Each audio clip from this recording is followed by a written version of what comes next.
Basically, I have these daily goals that I'm trying to achieve, and they're partly about me being a happier person, but they're also about me being a healthier person. I was high this morning because I ate potato chips last night. Staying up late studying. Oh, it's actually pretty good. I thought I'd have to inject, but I don't. So I'm about to go for a walk, and I've adjusted my Habitica goals so that I get rewards for even just doing 7 minutes of exercise. Then I get another reward for doing another 7 minutes. And if I do over 24 minutes a day, which is the recommended guideline for Australians to do, then I get another reward on top of that. I've also admitted on Habitica that I failed my January goal of improving my fitness to the point that I could get up hills without getting puffed out. So unfortunately, yeah, I've set that for the end of February to see if I'm any better at that. I've also put into my habits to consciously and habitually exercise for at least 7 minutes every day. So exercise now could give me up to 4 points a day, whereas in the past it could only give me 1. And I'm hoping, and I think it will work, that this will motivate me to make sure I include exercise as part of my daily routines. Oh, I haven't got your lead. You can't. No, you can't. Sorry. No. Lucy.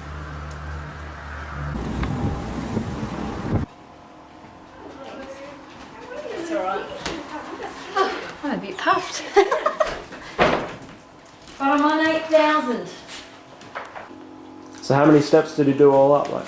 Oh, in that travelling? 2,000? What was I on before? 4,000 and something I was on, right? So yeah, I was on 4,200 before. Do you have to check your levels now? I probably should and see if they're better than the other day, because that was really... Oh, although I ate lunch before I went this time, so... I won't do this one. At least the blood will... Yeah, a little bit. You kind of get used to it, but sometimes it hurts more than others. Yeah, a bit high. But it hasn't been 2 hours since lunch yet, so I don't have to stress about it for about an hour. And then if it's still that, I'll have to inject. Shall I show you my bruise? See my bruise, Kylie? Oh, God. So sometimes when I inject, I hit a nerve. Yeah, so I get about 1 of them a month.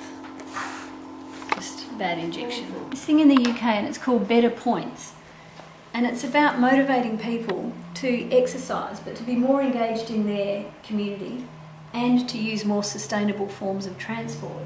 And with a GPS tracking system... I have to take my sustainable shopping bags? Yes.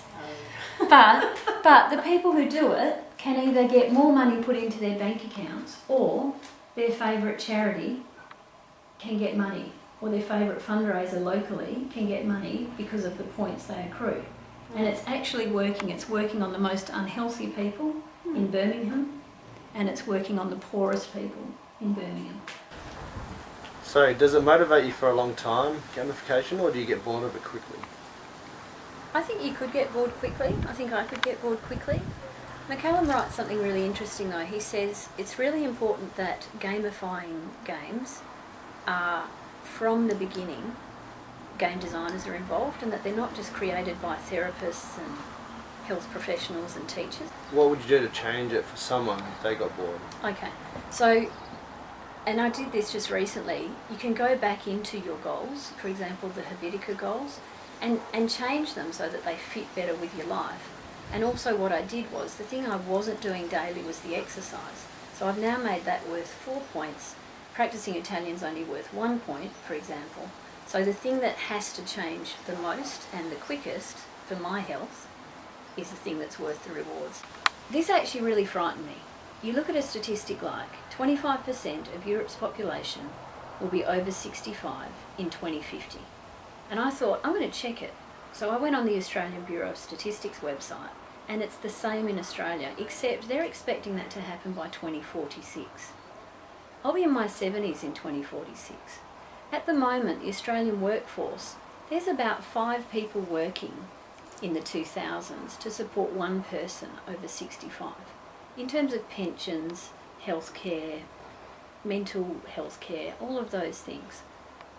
by the time I'm in my 70s, there will only be 2.5 people working to support one person in their 60s. So if we don't look after our health, people who are in their 40s now and their 30s now, we're really going to be in a lot of trouble. And I think gamification of the healthcare system is inevitable, because they're not going to have the resources to have a lot of medical professionals taking care of people in their older age. You'll probably have one therapist dealing with a wide client base who all have probably personalised like physical therapy devices, and the results will feed back to the therapist, and the therapist will probably, only on a periodic basis deal with people and help them set new goals and new targets to look after their health. So for me, it's kind of like, that is inevitable. That's what's coming. I may as well start to learn how to gamify now, because it's coming for me in my older age. But also, for me, let's try and make sure I'm a healthy person in my older age, as healthy as a diabetic could be, so that I am not in poverty, struggling just to get basic medical care and really infirm and having a really poor quality of life in my older age. I guess the thing for me is, I'm realising now the clock is ticking. In my 20s, who cares about your old age? In my 30s, I still seem to have plenty of time. And now in my 40s, it's really hit home. I've got about 20, maybe 25 working years left to get ready for my retirement. And I've got 20, 25 years to get myself into a good physical state where, I'm mobile. I'm still able to walk on a beach when I'm 70 years old. I'm still able to walk upstairs. I can cope with hills. I just don't want to be one of those 65-year-olds who's on the couch watching TV all day. So gamifying it is. Exergaming, Wii Fit, whatever it takes, that's what I'm going to have to do.